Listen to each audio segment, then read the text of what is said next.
महानगरपालिका निवडणुकीची रणधुमाळी सुरू झाली आणि या रणधुमाळीचा आता खर तर ही रणधुमाळी अंतिम टप्प्यात आलेली आहे. कारण अवघे काही तास जे आहेत ते राहिलेले आहेत जो प्रचाराचा शेवट होईल. खर तर या सगळ्या घडामोडीमध्ये कोल्हापूर महानगरपालिकेमध्ये जर पाहायचं झालं तर महायुती विरुद्ध महाविकास आघाडी अशी लढत असतानाच जनसुराज्य शक्ती पक्षानं आपले उमेदवार जे आहेत ते निवडणुकीच्या रिंगणात उभे केले आणि यानंतर खरं तर या निवडणुकीला एक वेगळं रूप आल्याचं पाहायला मिळालं. कारण जनसुराज्य शक्तीचं या संपूर्ण निवडणुकीमध्ये कशा पद्धतीने उमेदवार जे आहेत ती आपली छाप पडताना पाहायला मिळतात हे देखील संपूर्ण कोल्हापूरकरांना माहिती आहे. मात्र माझ्यासोबत या सगळ्या संदर्भात बोलण्यासाठी सुमित दादा आहेत. सुमित दादा जनसुराज्य पक्षाची खरं तर धुरा सांभाळताना पाहायला मिळतात. खरं तर दादा महानगरपालिका निवडणूक आहे, सगळी धुरा तुमच्यावर आहे असं सगळं पाहायला मिळते. काय नेमकी कशा पद्धतीने वातावरण असतं?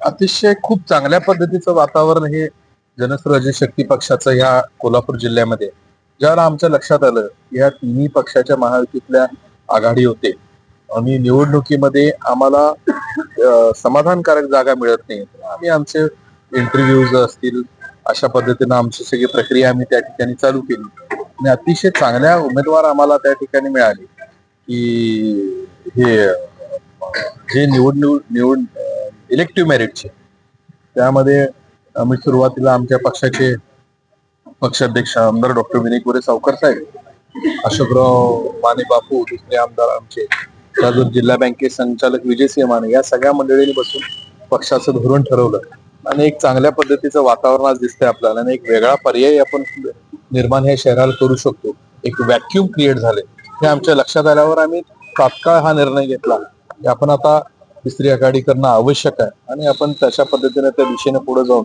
एक चांगली राजकीय व्यवस्था या शहरामध्ये कशी निर्माण केली जाईल यासाठी आम्ही एक चांगला प्रयत्न आणि एक पर्याय आम्ही त्या ठिकाणी ठेवला.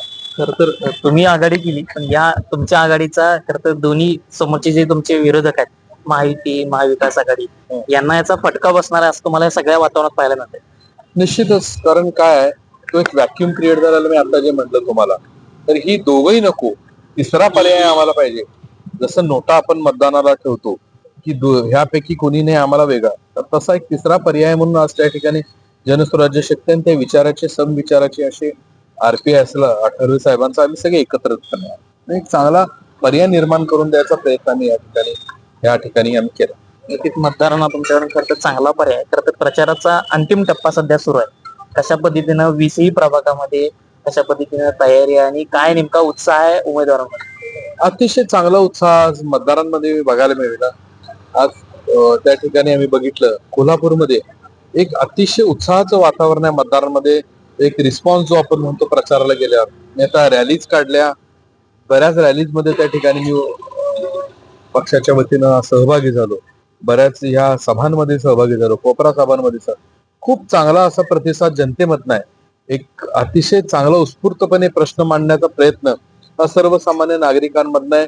माता भगिनींचा मला त्या ठिकाणी सहभाग खूप चांगला मिळाला आणि जेणेकरून मला एक लक्षात आलं एक लोकशाहीची एक जो उत्सव आपण म्हणतो निवडणुकीला त्याला एक चांगल्या पद्धतीचं वातावरण हे कोल्हापूरच्या महापालिकेच्या निवडणुकीच्या निमित्तानं आज मला बघायला. तर या सगळ्या निवडणुकीमध्ये जर पाहिजे झालं तर जनसुरांची एक वेगळी छाप पाहायला मिळते.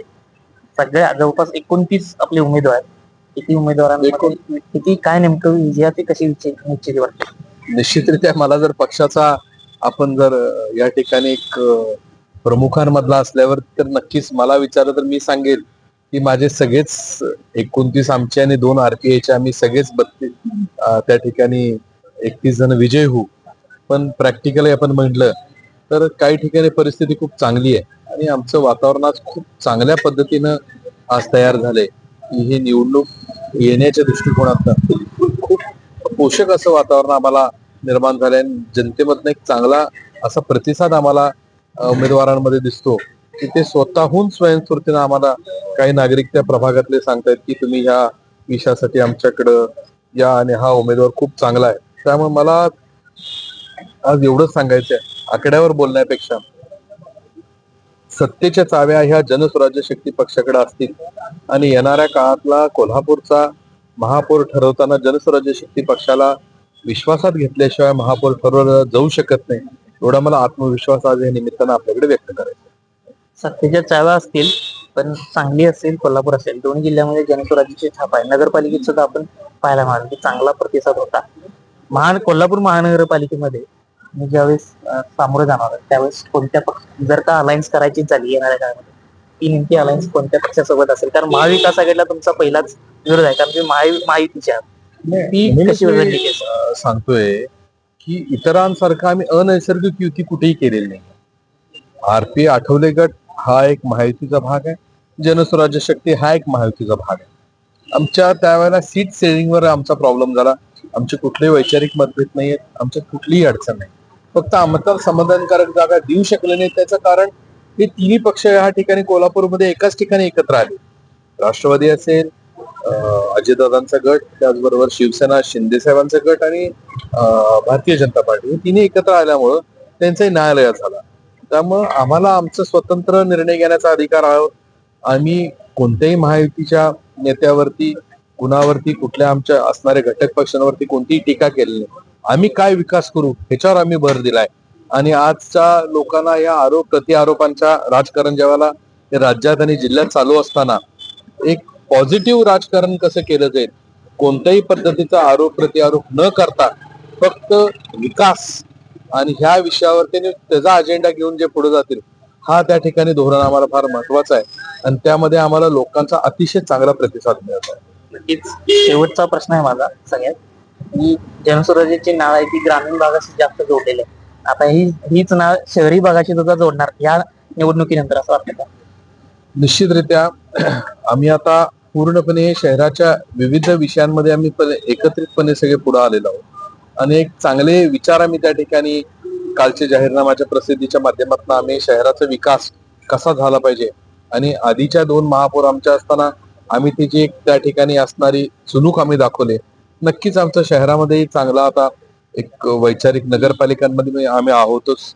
त्याचबरोबर महापालिकेमध्ये आता आमचा जे अस्तित्व असतं ते खूप चांगल्या पद्धतीचं असेल आणि येणाऱ्या जिल्हा परिषद पंचायत समितीच्या येऊ घेतलेल्या निवडणुकी आहेत. आज माननीय न्यायालयाच्या निकालाप्रमाणे लवकरच निवडणुकी घोषित होतील.